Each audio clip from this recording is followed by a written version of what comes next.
Kaixo, ikusten duzuen gailu hau, elbarrituetzako aulki baten simulazioa da. Aplikazio bat sortu dugu app inventorekin elbarrituentzako mugikorrarekin aulkia erraz gidatzeko. Proiektuak 3 atal nagusi izan ditu. Konexio elektronikoak, muntaia mekanikoa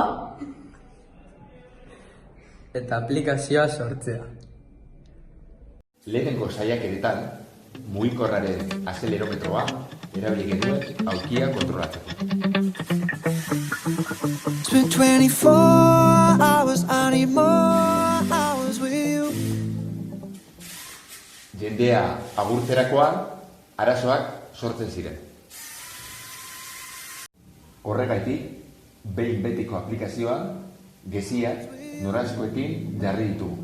Eta horrela funtzionatzen Spent the weekend getting even. Ooh. We spent the last